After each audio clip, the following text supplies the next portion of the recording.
Hey Chris, what is your story? What is your brand? What are you all about? What do you do every day when you get up with a passion? My name is Chris Jones. This will be my brand story, part one of four parts. Please like, subscribe, share, and comment. That way, when the rest of it comes out, you'll be notified. Part one of my brand story. What do I do now? I do social media ads. I am a voice talent, having worked in radio a long, long time, and that's where I perfected the voice. Then I did sales, and now I do this. So it's been about a year now that I've formally been doing this as a voice talent, social media ad producer, video and audio. So I do the voice and then produce it as a video for a lot of clients, a lot of customers, some nice Google reviews, Facebook reviews, things like that. But where, and this is part one, where did it all start? Radio. When I was a wee lad, maybe 12 years old. Well, is that wee? Would we be like 5 or 6? I started listening to music on a serious basis in about 1971 when I had an AM transistor radio, which I thought was the coolest thing in the world. And I would just listen to my local radio station. It was a 1,000 watt AM station in Plattsburgh, New York, USA. Lived there. My father was stationed at an Air Force base there, Plattsburgh Air Force Base, which is no longer.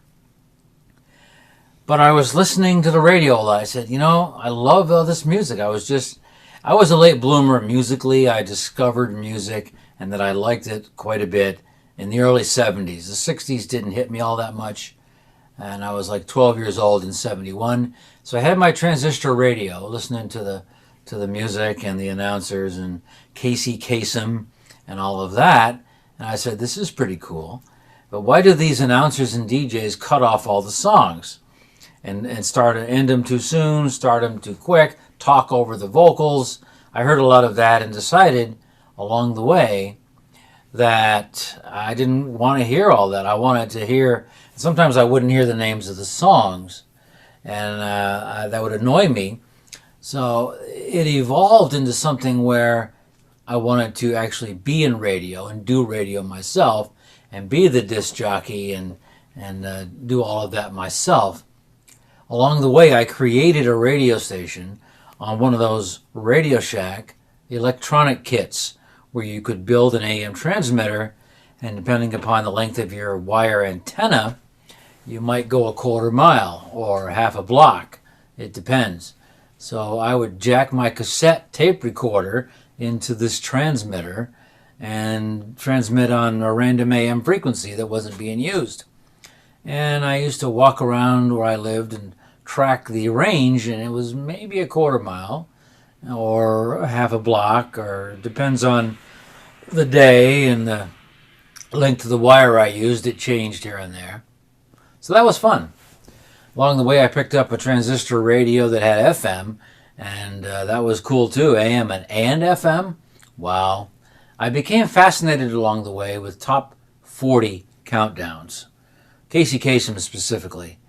And in the 70s, I remember a very specific one I enjoyed probably more than all the rest, was the top 100 countdown of 1977. And I thought that was like the coolest thing, and it's just a time stamp in my head as far as that goes. So that was pretty cool. Upon high school graduation, I ended up going to college, Plattsburgh State, the SUNY system, and there was a radio station on campus. And April 1979, I did my first ever over-the-air radio broadcast. First ever. And I remember having a nightmare the night before about dead air, the record ending, records, vinyl, the record just kind of ending. Sure enough, what happened? Like on the first song I played, I think, was an Eric Clapton song from the Slow Hand album in 77. That's when it came out. And at the end of the song, I had something queued up. I forgot what, ready to go. And I just couldn't find the right control. It just wasn't hitting me. First day ever on the radio. And I let it go into the next song, which fortunately was a nice one. I actually think it was Cocaine by Eric Clapton. And I think it tracked into Wonderful Tonight, which is not a bad transition, except that between the songs, of course, on a vinyl record, there's, space, dead air. And I panicked, and I think I said some unique cuss word under my breath that may have gone out on the air. So that's just a little story there. So that's the beginnings of college radio, and that lasted a couple of years, and that's the beginning.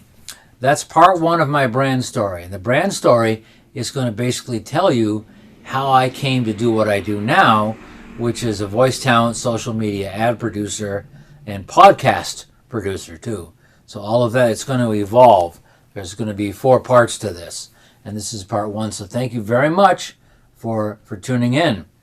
And please like, subscribe, and comment, and share it. It's going to be a podcast and a video, so both. All right. See you later.